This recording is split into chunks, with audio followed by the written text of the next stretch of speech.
Rising মাইজিং কি করে এখানে এই যে পুলিশ ক্যাপ্টেনের যে বাকি লোকের সাথে ওই লাইনের সাথে সংযোগ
যারা দিয়েছে তাদের বিল ফেরত দিতে হবে, যারা বিল দিয়েছে তাদের বিলটা ফেরত দিতে হবে এবং যারা দেয়নি তাদেরটা সমন্বয় করতে হবে।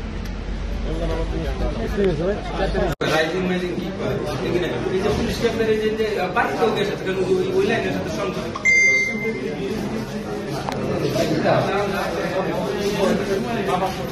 এই সচেতন নাগরিকরা আমরা এখানে আজকে উপস্থিত হয়েছি। তো আমরা কিন্তু আপনাদের অন্য কেউ না, আমরা আপনাদের ভাই এবং আপনারা আমাদের ভাই। তো আমরা চাই দেশের মধ্যে মানুষ যেন শান্তিতে থাকতে পারে। যে বিজয়টা হয়েছে, যে আন্দোলনটা হয়েছে মানুষের শান্তির জন্য। তো আসলে বিজয়ের পরে আমরা দেখতেছি যে মানিকগঞ্জে গ্যাস সংকটের কারণে মানুষ শান্তিতে বসবাস করতে পারতেছে না। তো আমরা এই বিজয়ের পূর্বে যে সংকট দেখা গেছে আমরা সেটা ভেবে নিয়েছি যে খুনি হাসিনা স্বৈরাচার এটার চক্রান্ত হতে পারে, ষড়যন্ত্র হতে পারে, সেই হিসেবে আমরা পদক্ষেপটা নিতে পারি না। কিন্তু বিজয়ের পরেও যদি সংকট দেখা যায়, এ কারণে নগরবাসী, পৌরবাসী তারা আমাদের কাছে এবং আমরা এই জায়গায় আসতে বাধ্য হয়েছি যে এটা সমাধানের মধ্যে আসা প্রয়োজন। তো আমরা আজকে 4টা দাবি নিয়ে আসছি। 4টা দাবির মধ্যে একটা হচ্ছে আমরা গ্যাস পাচ্ছি না কেন, আমরা মানিকগঞ্জে গ্যাস পাচ্ছি না কেন। যেটা দেখতেছি বা আমি তো গতকাল জয়েন করি, এ ব্যাপারে আমার কোনো ধারণা ছিল। কালকে যখন ফোন দিয়েছেন ডিজিএম স্যারের দপ্তরে আমি ছিলাম, ওখানেই জয়েন করছি। জয়েন করে আসতে একটু দেরি হচ্ছে। তো স্যারও শুধু স্যার না, আমাদের অনেক আগের থেকেই আপনি যেটা বললেন আর কি, যে আগে হয়তো আপনারা ভাবছেন যে অনেকবার আমরা লিখিতভাবে জানাইছি, এমনকি আপনার ভোক্তা অধিকারের ইয়েতেও এই জিনিসগুলো আমাদের জবাব দেওয়া হয়েছে। তা আসলে মূল যেটা আমাদের তিতাস গ্যাস হচ্ছে একটা ডিস্ট্রিবিউশন কোম্পানি। আমাদের এই ডিস্ট্রিবিউশন যে নেটওয়ার্ক আছে, এই নেটওয়ার্কে গ্যাস দেয় হচ্ছে জিটিসিএল নামে একটা প্রতিষ্ঠান। এখন আমাদের দেশের আপনার গ্যাসের মানে ইয়াটা হচ্ছে, চাহিদাটা হচ্ছে মনে করেন যে 4000 মিলিয়ন ঘনফুট। তো আমাদের নিজস্ব প্রোডাকশন আছে আপনার 2200 থেকে 2500 মতো মিলিয়ন ঘনফুট।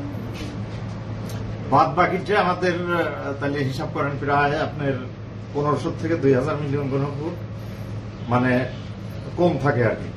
এটার আমার কিছু অংশ যেটা করে, এটা আমাদের মানে আমাদের এগুলো জানার কথা না, কিন্তু এই তথ্যগুলো আমরা একটা কোশ্চেন, আমাদের মানিকগঞ্জের লাইনের নেটওয়ার্ক আর বিদ্যুতের নেটওয়ার্ক একটু আলাদা।